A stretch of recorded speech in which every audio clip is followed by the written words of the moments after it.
Good evening, everyone. Thank you for coming to listen to my speech today. February 21st, 2019 was the day that my sister lost her 2-year battle with pancreatic cancer. Nothing in my nursing career or anything I've ever done in the medical field could have ever possibly prepared me for those final moments with my sister. Nothing in the medical field could have ever prepared me for the moments with my family thereafter. According to the survey that my audience members took, 70% of you already had to deal with the death of someone close to you. 5 of 6 people in the survey had already had to help a grieving friend at some point. Knowing this, it's probable that most people at some point will have to deal with grief at some point in their life, if you haven't already.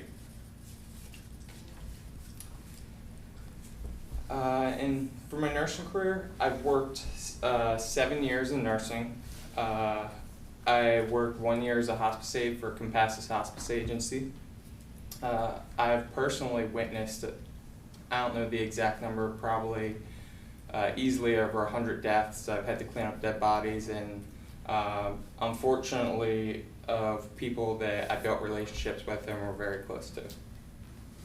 So grieving's like something I deal with all the time. I've also had to console and communicate with the families of those people that we lost.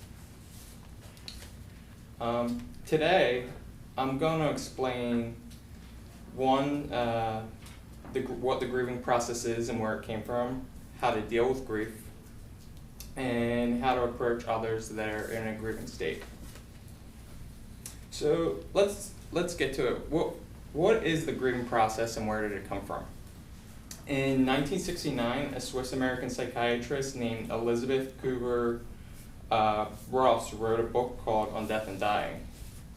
In that book, Ross created a process to measure the emotional states of the terminally ill patients.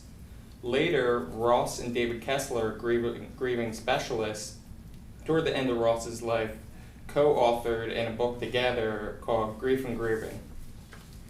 In the book, Ross and Kessler transformed the emotional states of the terminally ill into what is known today, famously known today, as the grieving process.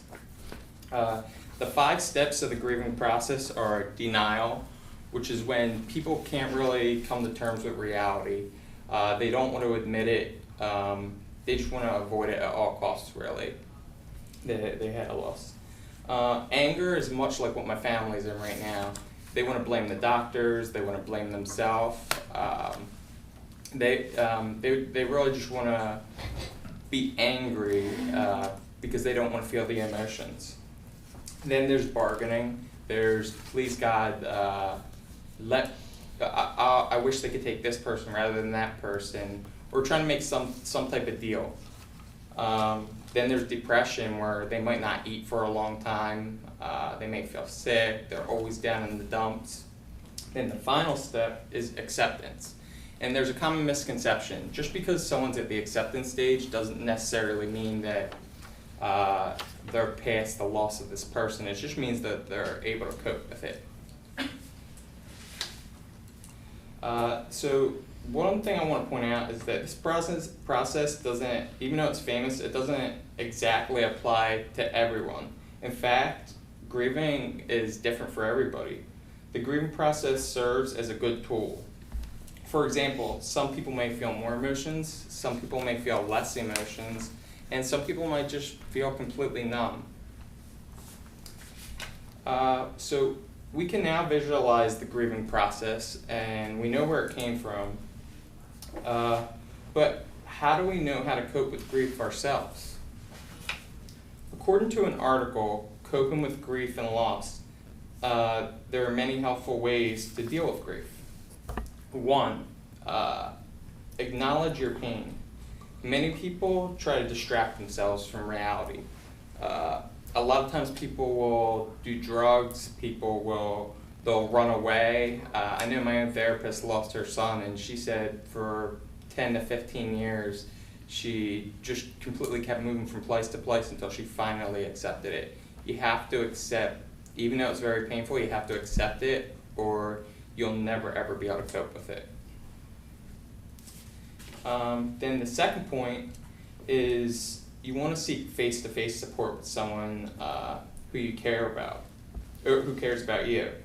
So you could seek face-to-face support with a therapist. If you don't have money, you could seek face-to-face support with a family member, and then if not someone in your family, just a close friend that you trust. So we have learned the process of grief, how to cope with grief. Let's explore how to help other people in a grieving state. In the article, What Grieving Friends Wish You Would Say by Pamela Citronbaum, an American journalist, states how you must be careful not to approach someone the wrong way.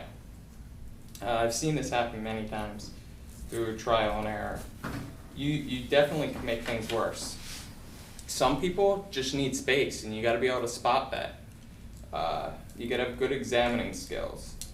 Everyone grieves differently, so if someone needs space, that's okay. In a case where someone needs consoling, Pamela says the very first thing you should do is honor the person who died. And in my hospice agency, everyone knows this. It's very evident because we do it all the time. One of the very first things is just to honor the person that died and say you're sorry for their loss. I'm sure you've done it at viewings and whatnot. Next, you should console the person, express that you care, give a hug, show eye contact. If you're staring off somewhere else, people ain't gonna know you care. You have to give them direct eye contact and let them know that you care. On my hospice job, so I wanted to point out, everyone needs love. On my hospice job, I would always offer my condolences and ask if there was anything that I could do for them. Finally, and to me, what the most important, you should always respect somebody's ability to grieve in the way they want to grieve.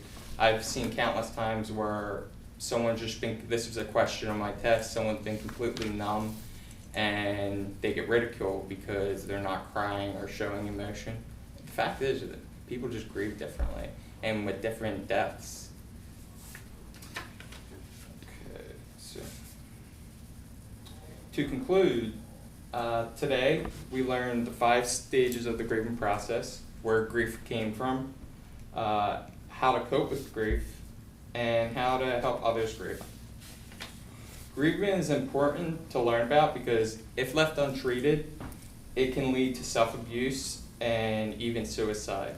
And I've witnessed both of them. I learned to cope with my own grief in order to move on. It's in my hope that when you find yourself in the same situation, you'll be able to do the same. Thank you.